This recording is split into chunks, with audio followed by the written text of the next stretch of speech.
Obrigado, pastor Marcos. Você é um amigo, você é um filho, você é alguém que Deus separou para esse tempo, para essa cidade, para essa igreja. Glória a Deus. Tempo maravilhoso. Ele só não disse que teve das férias juntos, assim, do tempo. O mais inesquecível foi lá na ilha de Itamaracá. Esse aqui, depois ele conta, ficou assim na história. Só posso dizer só um pouquinho, que nós ficamos até 3 da manhã com eles, tirando teia de aranha, expulsando morcego, na casa que a gente ia ficar, né? Só isso, mas foi um tempo muito abençoado. Aleluia. Queridos, eu sei que aqui tem muitas mulheres de Deus, homens de Deus, famílias de Deus, e eu queria contar para vocês um caso que dizem que é verídico, né? De numa igreja. Tinha uma senhora, ela não tinha muito tempo de convertida, ela conhecia a Bíblia, mas não era muito, mas ela amava Jesus, e ela queria ganhar o marido para Jesus, só que ela queria ganhar meio que na base do chinelo.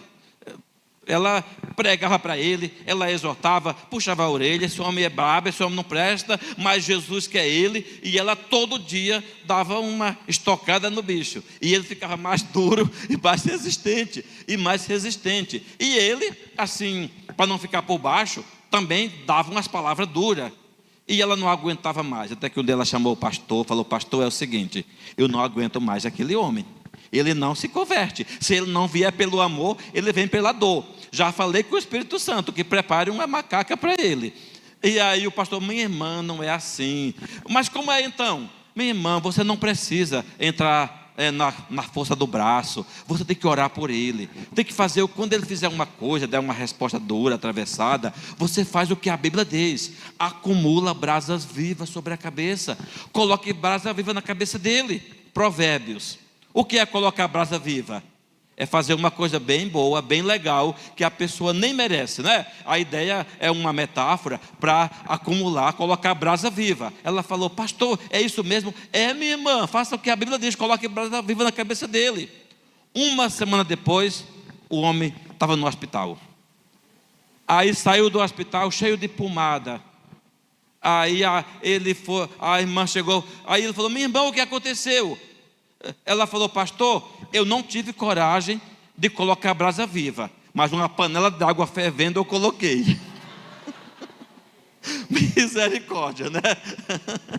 Não é bem isso, mas o que eu quero falar é exatamente nesse sentido, de como tratar outras pessoas, sendo elas merecendo ou não merecendo. Tem princípios bíblicos que Jesus ensinou de como fazer o melhor, acumular brasas vivas corretamente, tá certo? E essa mensagem chama-se ferro, ouro e platina.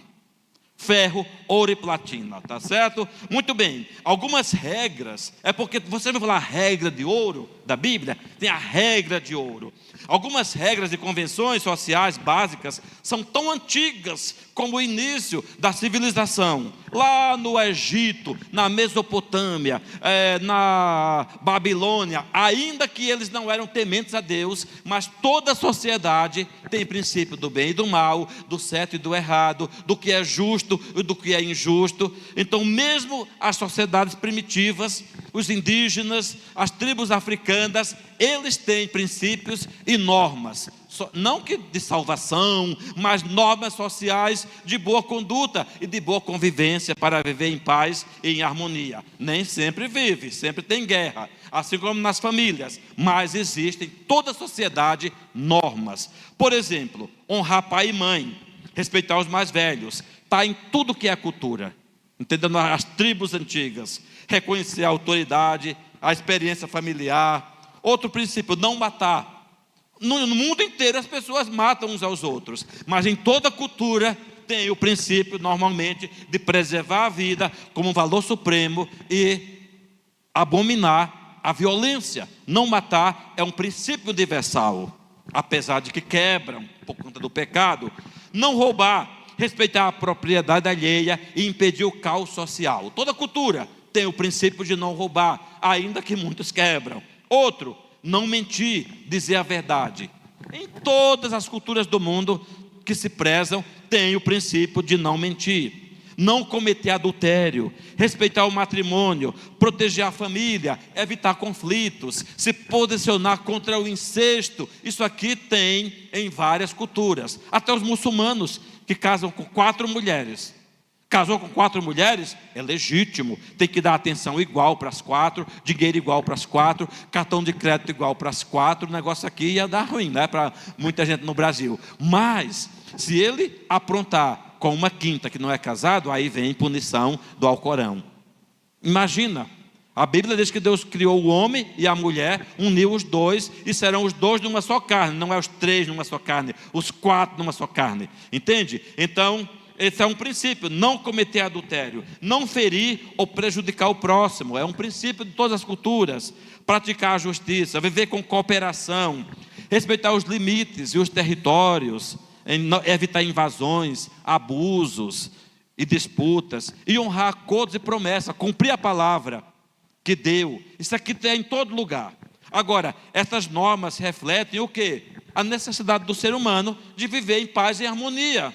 Só que Deus vai muito mais além, a Bíblia vai muito mais além do que apenas convenções sociais para viver bem.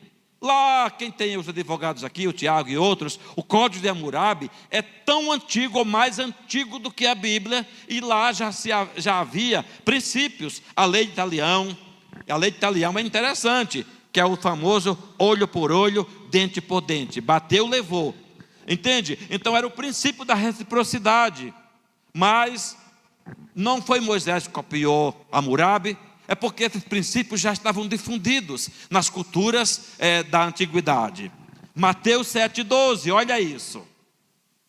Estamos falando de 3 regras fundamentais: ferro, ouro e platina. Mateus 7,12, portanto, tudo que vocês querem que os outros façam a vocês, façam também vocês a eles, porque esta é a lei e os profetas. Mateus 12:31, segundo mandamento forte é esse: ame o seu próximo como você ama a si mesmo. Não há outro mandamento maior do que estes. Quando a gente pega isso aqui, Mateus 7:12, Marcos 12:31, o nome disso é a lei de ouro. A lei de ouro dos relacionamentos, tanto no Antigo Testamento como no Novo. Certo? Isso aqui é a lei de ouro. Agora, recentemente, os estudiosos foram mais além. Usando a própria Bíblia, eles descobriram, e são estudiosos que muitos nem são até teólogos, mas usando a Bíblia, eles chegaram à conclusão de que existe na Bíblia a regra de ouro acompanhada da regra de ferro e da regra de platina. Pastor, o que é isso? O que é regra de ferro? A regra de ouro é muito básica. Essa daqui: façam aos homens tudo o que vocês querem que eles vos façam. E também ame ao seu próximo como você ama a você mesmo. Isso aqui já resolveria a maioria ou quase todos os conflitos que a sociedade e as famílias enfrentam, as relações humanas e sociais. Agora, antes de falar sobre amor e graça, o ser humano já vivia a regra de ferro, na Bíblia inclusive. É o instinto da retribuição. Bateu, levou. Deu, recebe. É uma mentalidade resumida: fez o mal, pagarei com o mal. É o ciclo da vingança, que busca justiça pelas próprias mãos. A própria Bíblia, no princípio antigo, quando não havia toda uma revelação de amor entre os seres humanos, ela mostra isso. Êxodo, lembrando que Moisés era advogado. Moisés fez direito no Egito, que os advogados se identifiquem. Moisés também era engenheiro militar. E Moisés tinha mais umas 2 profissões, pelo menos umas 2 pós. Alguns creem que ele também tinha formação linguística. Por isso que ele escreveu a Torá, com tanta lei, com tanto princípio, com tanta norma. Então, Moisés era engenheiro, advogado e linguista. Pelo menos essas 3. Então, Moisés tinha conhecimento das leis de Hammurabi, das leis da Babilônia, dos caldeus. Então havia uma interação, uma flexibilização de experiências trocadas. Êxodo 21, 23 a 25. Mas, se houver dano grave, então o castigo será vida por vida, olho por olho, dente por dente, mão por mão, pé por pé. Queimadura por queimadura, igual a mulher fez com o homem, né? Ferimento por ferimento, golpe por golpe. Aí fica resolvido. Bateu.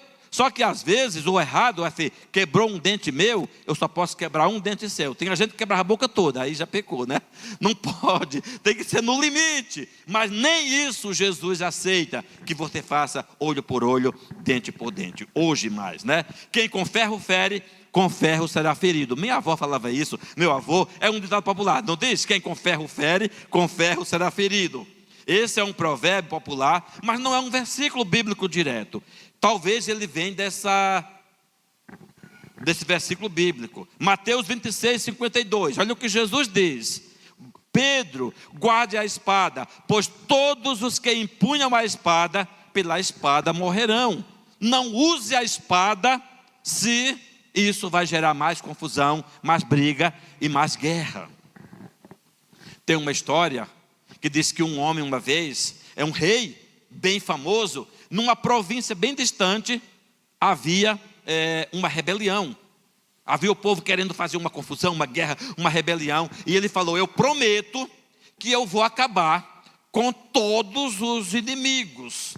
Não vai sobrar um. Aí a turma do exército, a turma lá da cavalaria, rei, vamos lá. Prepararam um pelotão grande, cavalo e tudo que eles podiam, espada, arqueiros. E eles rumam para aquela província. E quando chegam naquela província, os nobres lá, porque tinha imposto alto, tinha um bocado de coisa, todo mundo na expectativa, lá também querendo levantar um exército. O rei mandou um recado na frente, com a bandeirinha branca: amanhã eu quero uma reunião com os nobres, com os chefes dos clãs, com os chefes das vilas, os prefeitos, os nobres lá. E aí ele chegou lá, levou os cozinheiros do reino, da capital, levou muita bebida, muito suco, vinho. Ele não era evangélico. Então levou carne, levou presentes. E aí chegando lá, ele alugou o maior salão e ele convocou todos os nobres para um jantar. Aqueles que estavam revoltados, querendo fazer a guerra.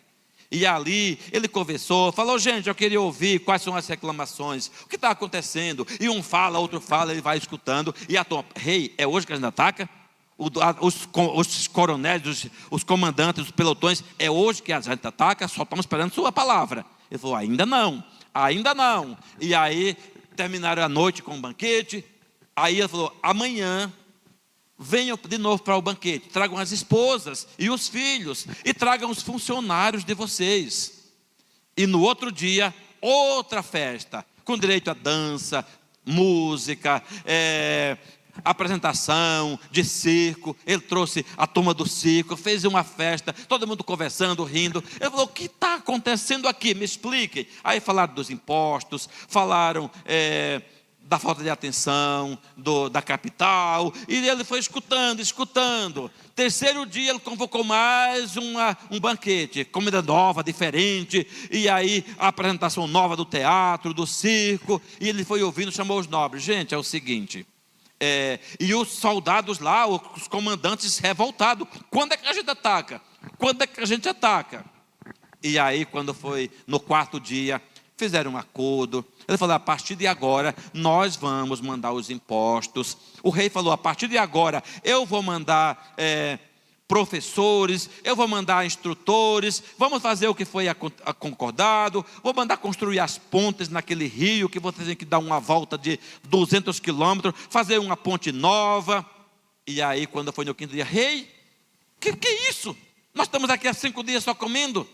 E aí ele, com a papelada toda pronta, ele falou: eu queria perguntar. E os comandantes do exército lá, brabo, olhando. Ele falou: gente, eu queria saber, aqui no meio de todos vocês dessa região, alguém está insatisfeito depois que nós concordamos? Não. Vocês agora me consideram amigo? Sim. Quem considera inimigo, levante a mão. Ninguém. Quem me considera um amigo e eu considero vocês amigos? Todos. Ele virou para os soldados, os comandantes, falou: olha, o que eu disse que eu ia fazer, eu fiz. Vocês viram se tem algum inimigo aqui? Não tem nenhum. Eu acabei com todos os inimigos, transformando em amigos. Muitas vezes nós queremos acabar com os inimigos pela guerra, pela força, pela espada. E muitas vezes a melhor maneira não foi bajulação. Você acaba com os inimigos pelo amor, pelo bom tratamento. Foi isso que aquele rei fez. Então é isso que Jesus ensina e Ele quer e Ele espera de nós. Muito bem, Mateus 5, 38 e 39. Vocês ouviram o que foi dito. Jesus disse: olho por olho, dente por dente. Eu, porém, vos digo. Esse eu, porém, vos digo é trazer algo superior. É trazer algo mais nobre, sobrepondo aquele princípio que já existia. Eu, porém, vos digo. Ele falou várias vezes: não resistam ao perverso. Se alguém lhe der um tapa na face direita, ofereça também o outro lado. E Romanos 12, 17 a 21. Não paguem a ninguém mal por mal. Procurem fazer o bem diante de todos. Se possível, no que depender de vocês, vivam em paz com todas as pessoas. Meus amados, não façam justiça com as próprias mãos, mas deem lugar à ira de Deus, pois está escrito: a mim pertence a vingança, diz o Senhor, que é, eu retribuirei. Façam o contrário. Se o teu inimigo tiver fome, dá-lhe de comer. Se tiver sede, dá-lhe de beber, porque fazendo isso, tu amontoarás brasas vivas sobre a cabeça dele. E a mulher derramou uma panela de água quente, né? Então, brasa viva é isso. Tratar bem quem nem merece. Não se deixe vencer pelo mal, mas vença o mal com o bem. Agora, aquilo é a regra de ferro. Olho por olho, dente por dente, bateu, levou. Agora, e a regra de ouro? A regra de ouro, ela é muito mais superior. Amar como queremos ser amados. Façam aos outros o que eles querem. Mateus 7,12. Faça aos outros. Esse princípio reflete o caráter de Deus, tá? Que trata cada pessoa com misericórdia, mesmo quando ela não merece. A regra de ouro bíblica pode ser definida como o princípio que nos chama a tratar os outros da mesma forma e maneira que eu quero ser tratado. Isso é maravilhoso. Isso geraria harmonia em todos os lugares. Ele resume a essência da ética de Jesus, guiando atitudes de amor, respeito e empatia. Com isso, muita coisa seria solucionada. 7,12. Portanto, tudo o que querem que os outros façam a vocês, façam também a eles, porque isso é o cumprimento da lei e dos profetas. Lucas 6:31 a 36. Façam aos outros o mesmo que vocês querem que eles façam a vocês. Se vocês amam aqueles que os amam, que recompensa terão? Porque até os pecadores amam aqueles que os amam. Lá no Morro do Rio de Janeiro, os traficantes amam outro traficante. Os traficantes amam quem está lá junto com eles, entende? Os iguais se amam, mas Jesus fala de um nível de amor muito maior e mais alto. Se fizerem o bem aos que lhe fazem o bem, que recompensa terão? Até os pecadores fazem isso. E se emprestam àqueles de quem esperam receber, que recompensa terão? Também os pecadores emprestam aos pecadores, para receberem outro tanto, às vezes com juro e agiotagem. Vocês, porém, amem os seus inimigos, façam o bem e emprestem, sem esperar nada em troca. Isso já é dar, né? Vocês terão uma grande recompensa e serão filhos do Altíssimo, pois Ele é bondoso até para os ingratos e para com os maus. Sejam misericordiosos, como também é misericordioso o Pai de vocês. O mandamento já estava lá. Jesus não anulou o mandamento antigo, ele apenas ressignificou. Colocou um significado maior, mais profundo, mais nobre, mais altruísta, mais parecido com ele mesmo. Sabe? E muito mais. Levítico 19:18. Não procure vingança. Mesmo a velha aliança. Não era pau, pedra. Mesmo a velha aliança já ensinava o princípio do amor e da misericórdia. Levítico 19:18. Não procure vingança, nem guarde ira contra os filhos do seu povo, mas ame o seu próximo como você ama você mesmo. Eu sou o Senhor. Já na aliança antiga, já ensinava e ordenava amar o próximo como você ama a você mesmo. 1 João 4, 7 e 8. Amados, amemo-nos uns aos outros, porque o amor procede de Deus, e todo aquele que ama é nascido de Deus e conhece a Deus. Quem não ama, não conhece a Deus, pois Deus é amor. Esse é o mesmo João que lá no Evangelho falou: Senhor, os samaritanos estão aqui de bobeira. Quer que a gente peça fogo do céu, eu e o Tiago, para queimar todo mundo aqui? Olha, esse era João, Boanerges, filho do trovão. Botar um fogo do céu para pegar fogo neles. Jesus falou: que isso, nem sei de que espírito sois. Como? E esse homem que queria botar fogo nos samaritanos, botou fogo nos samaritanos, sim. Lá em Atos capítulo 8, mas fogo do Espírito Santo. O mesmo João que queria botar fogo do céu para destruir, trouxe fogo do céu do Espírito Santo para batizar e transformar os samaritanos. Coisa linda, não é? Agora, eu queria mostrar uma historinha para você aqui. Deixa eu ver, ela está aqui. Essa história, quem nunca já viu? Quem estuda, criança, jovem, as fábulas de Esopo, tem uma história bem interessante. Fala que uma raposa morava lá perto de numa floresta, cheia, bonita, cheia de árvores, tinha planta, tinha jardim, e um dia mudou-se uma vizinha muito interessante, chamada uma cegonha. E a raposa, querendo ser legal, mas raposa é raposa, bem astuta, ela falou: ô amiga, seja bem-vinda à nossa parte do bosque. Você é nova por aqui? Está de passeio? Não, vem morar. Ah, seja bem-vinda. Como prova de boas-vindas, vai jantar em minha casa. Eu moro numa toca bem ali atrás daquela árvore. Você vai jantar comigo? A cegonha falou: vou. Aí a cegonha chegou, tomou banho, se aprontou, colocou um cachecol, e ela foi, bateu asas, a raposa abriu, e aí a raposa, bem esperta, preparou aquele prato. Só que aquele prato, com a sua colherinha, você vê aí, só que era um prato bem raso. Fica à vontade. E ela pegava a colherinha, e ela comia com todo gosto, lambia os beicinhos, né? Não é beijo mesmo. E aí, a cegonha, coitada, olha lá, colocava a ponta do bico e não entrava nada. Colocava a ponta do bico, nenhum grão de arroz. E aí ela: tá gostoso, amiga? Tá, né? E ela: olha o olhar da sujeita aí. Amiga, tá gostoso? Tá, né? Coitadinha da cegonha foi para casa com fome, não conseguiu comer nada, só sentiu o cheiro. E a outra, depois que ela saiu, ainda pegou o prato da cegonha e virou, né? Nem colher mais. Então, isso é a raposa. Porque nós não podemos tratar quem é desigual de maneira igual. Ela quis ser igual, mas não era igual, porque o outro era diferente. Nós temos que respeitar as peculiaridades e as diferenças e as necessidades do outro. É isso que a Bíblia ensina. Aí, no outro dia, a cegonha, inteligente, com um nível de inteligência até maior, chegou de manhã, aí a raposa: ô amiga, como foi legal ontem, não é assim?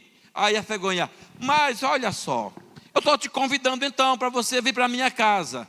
Eu, lá daquele lado, perto daquela pedra, eu moro lá. Eu moro num ninho alto, mas eu vou te servir, eu vou receber você para um jantar. A raposa: uau, comi 2 vezes ontem, o meu e o dela, hoje eu vou comer ainda melhor. E aí ela vai lá, e quando ela chega lá, nem almoçou, tomou nem café, né? Nem tomou café, nem almoçou, pensando no jantar. A cegonha preparou aquela comida, e como o bico dela é desse tamanho, ela colocou em 2 jarros, uma boca fina, bem comprido. Sentaram na mesa, e a cegonha começou a colocar o bico dela lá dentro, uns 30 centímetros, e comendo com gosto. E a raposa, olha só, como é que ela ia comer naquele biquinho assim, naquela boquinha. E ela sentiu o cheiro, tentou colocar a língua, não chegava nem na boca da garrafinha. E a cegonha: e aí, como é que tá? E ela só fazia uma carinha, né? Só dava um rugidinho, sem graça. Só que a cegonha era do Novo Testamento. A cegonha falou: amiga, é o seguinte, eu não quero ser chata, eu só queria te mostrar que nós precisamos ter um outro padrão. Essa parte eu estou acrescentando, né? Não tem na fábula de Esopo. Ela falou: mas não te preocupa, espera um pouquinho. Depois que ela estava bem cheia, ela foi lá, trouxe um prato raso e deu para a raposa. E quando a raposa finalmente comeu, falou: minha amiga, me perdoe, eu fiz de propósito ontem contigo. Eu fui uma nó cego com você, mas você foi muito mais nobre. Muito obrigado. E ficaram amigas para sempre. É o que nós temos que fazer. É o que nós temos que fazer. Seja cegonha, seja cegonha. E agora, uma raposa transformada. Não sei se isso acontece, mas essa foi transformada. Glória a Deus. Então, queridos, essa foi a regra de ouro. A raposa sim, aliás, a cegonha sim, praticou a regra de ouro. Ela fez com a outra o que ela gostaria que fizessem com ela. Entende? É o que nós temos que fazer. Você não apenas faz como resposta: me tratou bem, eu trato bem. Me deu uma coisa boa, sim. Tudo que fizer de bom comigo, eu faço. Isso aqui é o normal. Até quem não tem Jesus faz. Porém, fazer aquilo que o outro não merece. Dar para quem não pode devolver. Tratar bem. Entendeu? A gente diz: lavar os pés. Lavar os pés é um dos princípios bíblicos mais abençoados que Jesus ensinou. Agora, lavar os pés do pastor, lavar os pés de uma pessoa que está acima, lavar os pés de uma pessoa que pode me dar sapato, lavar os pés de alguém que pode me recompensar, é muito lindo. Mas lavar os pés de quem está no meu nível ou abaixo de mim, com unha encravada, com bicho de pé, com chulé, entendeu? Aí é uma prova abençoada de que você está lavando sem interesse e por amor. Não precisa tanto, né? É bom andar com o pezinho limpo. Você nunca sabe quando alguém vai lavá-lo para você. Mas essa é a ideia desinteressada e pelo amor do Senhor. Agora, essa é a regra de ouro, que já é maravilhosa. Pastor, e tem mais uma regra? Lembra, a primeira foi a regra de ferro. Não use essa, nem com os inimigos. Entende? Só com o diabo, né? E não precisa, porque o próprio Deus se encarrega de fazer isso. A segunda regra é a regra de ouro, essa que acabamos de falar. E tem mais uma, tem a regra de platina. Recentemente os teólogos e pesquisadores cristãos falando de uma regra de platina. O que é isso? É além da regra de ouro.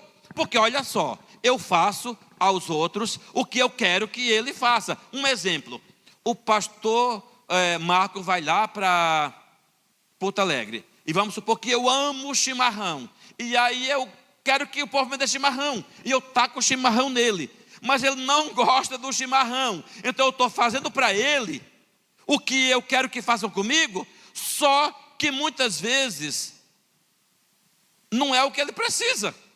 Entende? Eu estou plantando o que eu quero. Tem gente que faz: olha, eu estou fazendo o que eu quero que faça comigo. Igual a raposa.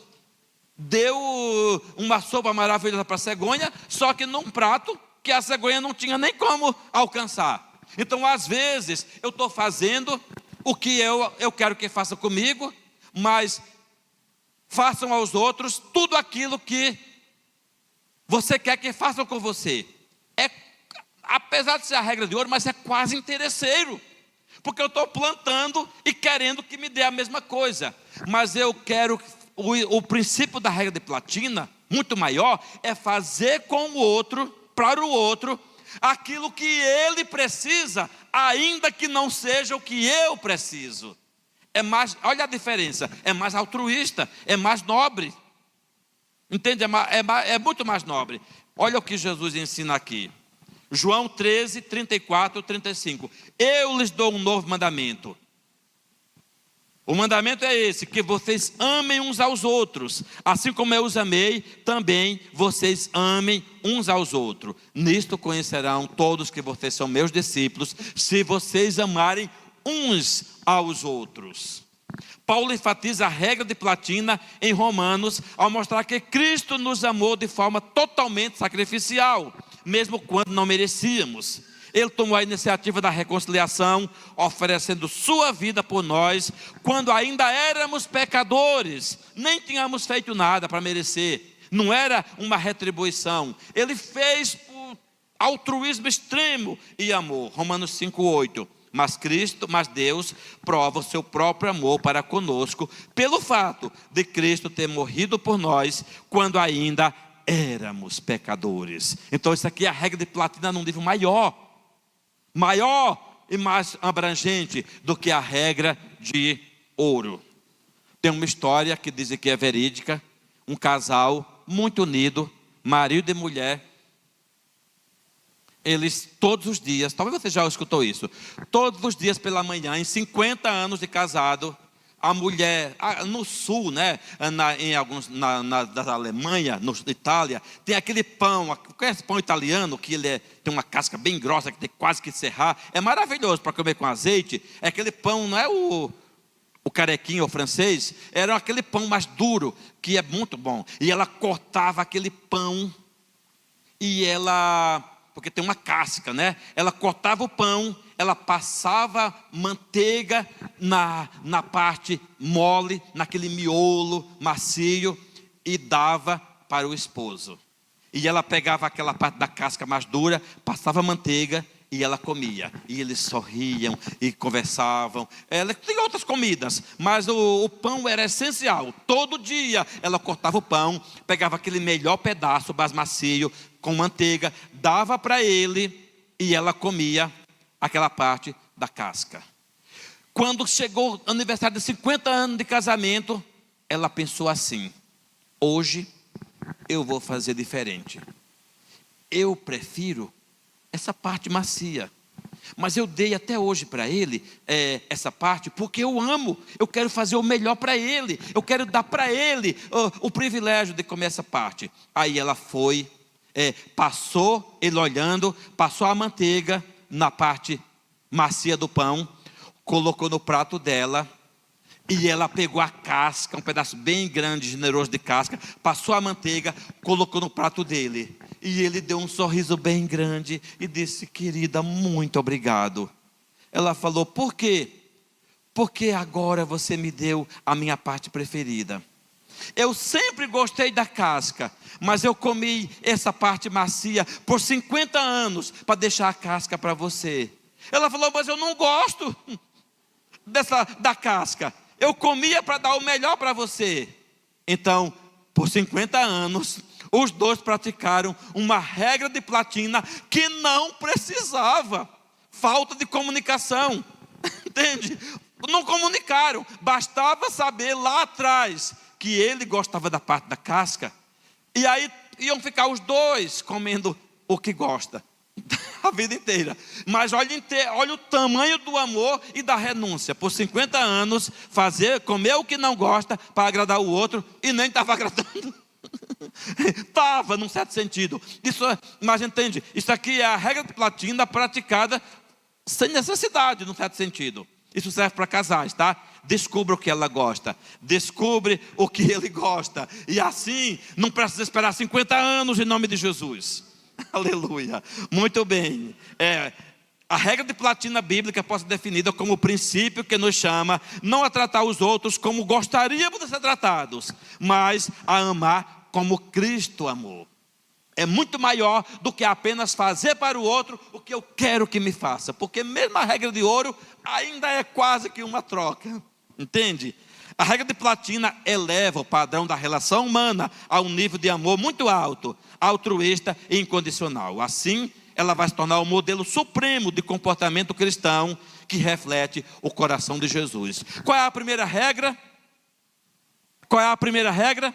De ferro, deixa para lá. É Velho Testamento, mas tem gente que pratica, ninguém aqui. Lembra da panela de água, ninguém faça não. Qual é a segunda regra? Ouro já é maravilhoso, mas queridos, qual é a terceira regra? A regra de platina. Essa é o alvo no qual nós devemos andar. Lucas 23, 34. Mas Jesus dizia: perdoa-lhes porque não sabem o que fazem. Então, para repartir a roupa dele, lançaram sortes. Mesmo esmagado, batido, sangrando, coroa de espinho na cabeça, a regra de platina de Jesus dizia: Pai, perdoa, porque eles não sabem o que fazem. Filipenses 2, 3 a 5. Não façam nada por interesse ou vaidade pessoal, mas por humildade, cada um considerando os outros superiores a si mesmo, não tendo em vista somente os seus próprios interesses, mas também os interesses dos outros. Tenham entre vocês o mesmo modo de pensar de Cristo Jesus. Isso aqui é regra de platina. Quem anda pela regra de platina está no nível mais próximo de Jesus. Terminando a última parte aqui: ouro, platina e platina em harmonia. Porque também tenha cuidado.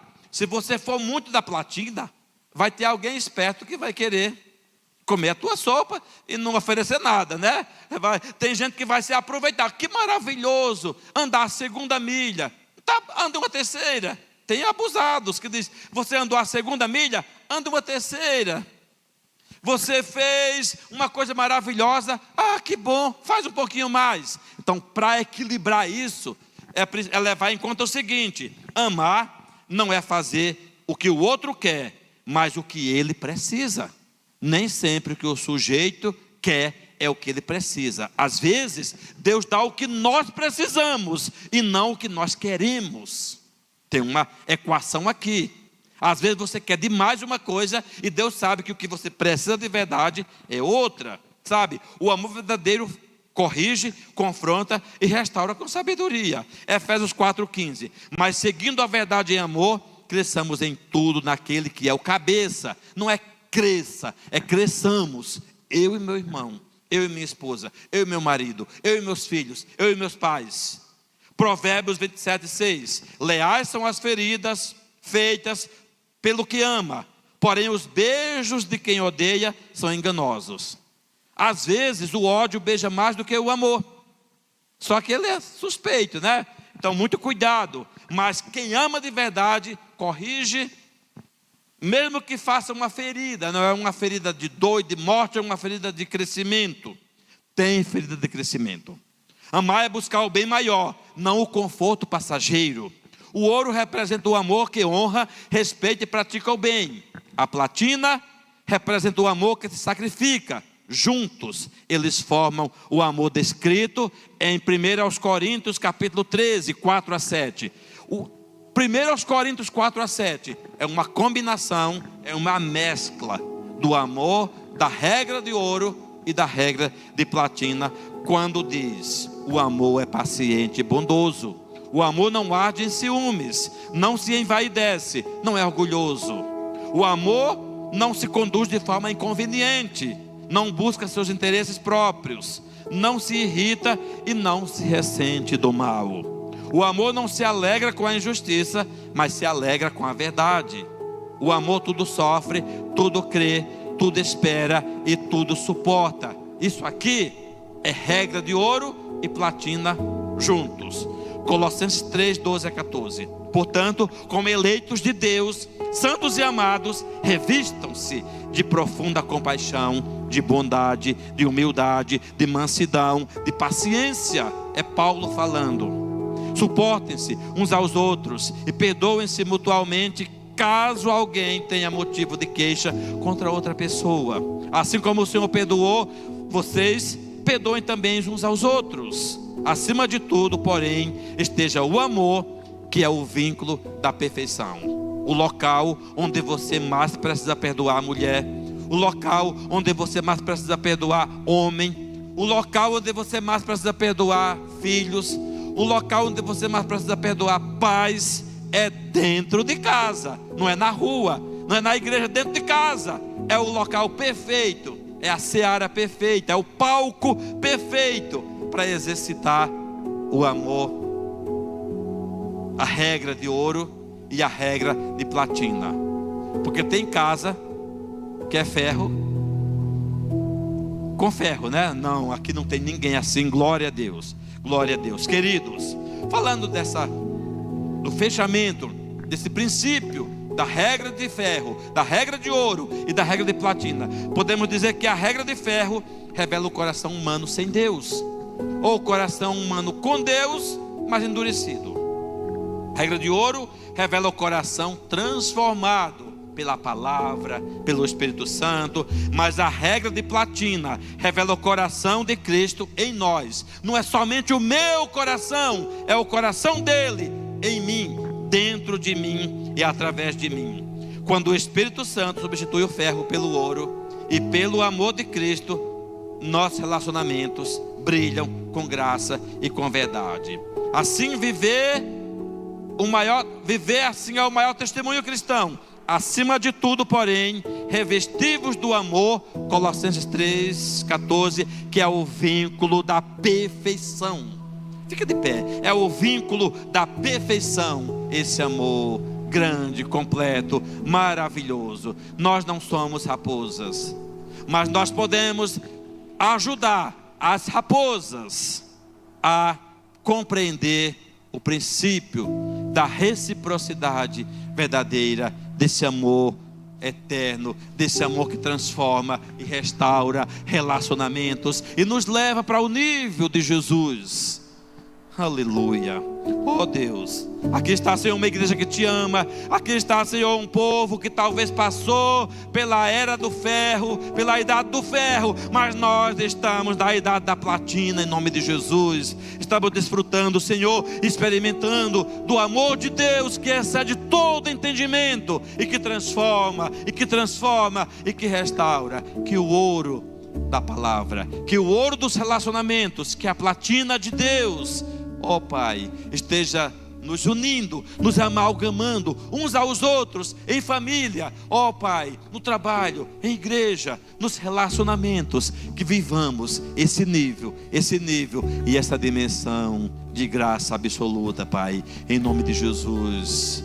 Queridos, ore por você mesmo, ore pelos seus relacionamentos próximos, que o Senhor te leve, nos leve a esse nível.